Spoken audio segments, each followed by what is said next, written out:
खड़ी त्रावड़ी रोक लियो जल्दबाजी ना करो थोड़ी बड़ी चौक होगी बल्कि डांट अपना काम रोक लियो वही तेरा चौक।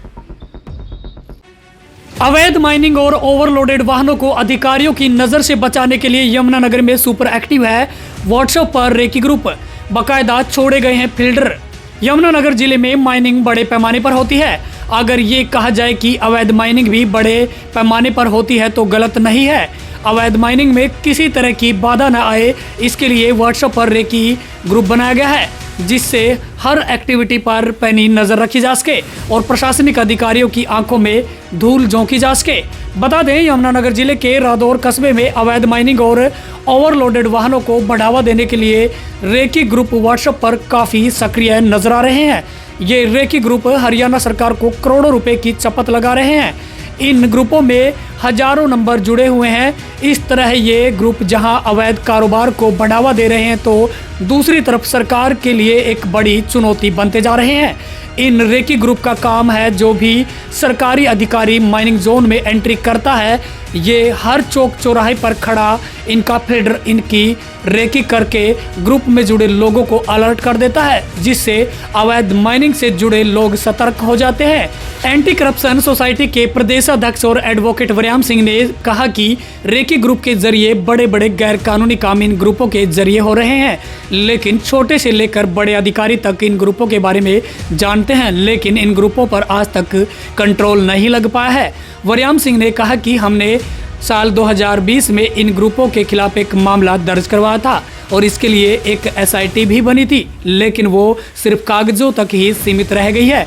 उन्होंने हरियाणा सरकार से मांग की है कि अगर माइनिंग पर रोक लगानी है तो इन ग्रुपों का नामो निशान मिटाना होगा। अगर समय रहते एक्शन नहीं लिया गया तो इसका भुगतभोगी यमुनानगर बाढ़ प्रभावित क्षेत्र होगा। वहीं खनन विभाग दावा कर रहा है कि हमें पता है कि अवैध माइनिंग हो रही है, जिसको लेकर विभाग पूरी तरह से सख्त है। खनन विभाग के अधिकारी चंद्रभूषण तिवारी ने बताया कि फिलहाल हमारा पूरा फोकस यमुनानगर के उत्तर क्षेत्र की ओर है। जल्दी ही हम प्राइवेट वाहनों के जरिए रेकी ग्रुप चलाने वाले गिरोह का पर्दाफाश करेंगे। मामले को लेकर क्या कहते हैं एडवोकेट और प्रदेशाध्यक्ष anti corruption society Yamunanagar Variyam Singh और खनन विभाग अधिकारी चंद्रभूषण तिवारी, आइए आपको सुनवाते हैं। देखिएगा, आजकल रेकी ग्रुप बड़े बड़े गैर कानूनी कार्य रेकी ग्रुप के माध्यम से कर रहे हैं और यह बात किसी से भी छुपी नहीं है।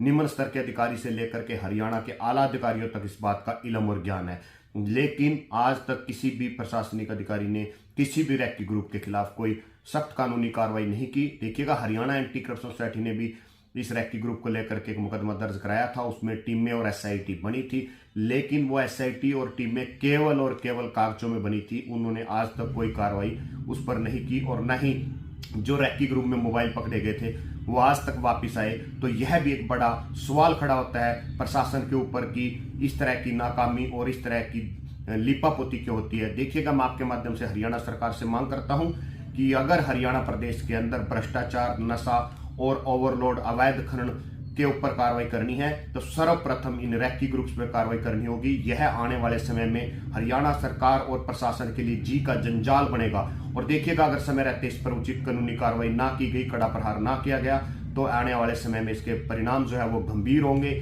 और इसका सर्वप्रथम भुगतभोगी हमारा बाढ़ प्रभावित क्षेत्र जिला यमुनानगर होगा। तो मैं आपके माध्यम से एक बार पुनः प्रशासन से और हरियाणा सरकार से मांग करता हूं कि इन रेकी ग्रुप्स पे कड़ी कार्रवाई की जाए, क्योंकि इन रेकी ग्रुप्स में जहां अवैध खनन के कारोबार किए जाते हैं, अवैध नशे के कारोबार किए जाते हैं, वही इन रेकी ग्रुप से जो प्रशासनिक अधिकारी जांच और कार्रवाई के लिए आते हैं उनकी सीआईडी, उनकी रेकी की जाती है। और जो सामाजिक लोग, जो पत्रकार साथी एरिया में पब्लिश करने के लिए न्यूज वगैरह आते हैं, उनकी भी रेकी की जाती है। तो कहीं ना कहीं ये रेकी ग्रुप उन पर हमला करवा सकते हैं और जानी माली नुकसान भी हो सकता है। तो इस गंभीरता को देखते हुए प्रशासन को और सरकार को रेकी ग्रुप्स पर मुकदमे दर्ज करके जल्द और अति शीघ्र इन पर कार्रवाई होनी चाहिए।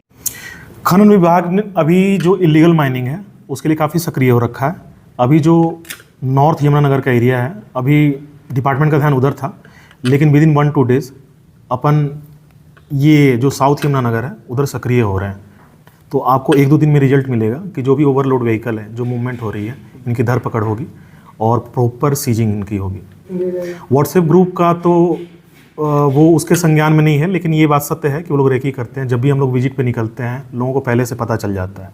इसके लिए हम लोगों ने प्लान ये भी बनाया है कि कुछ प्राइवेट व्हीकल अरेंज किए गए हैं, जिसके थ्रू माइनिंग डिपार्टमेंट की टीम ऐसे जांच करने के लिए जाएगी, जिससे वो रेकिंग नहीं हो पाएगी।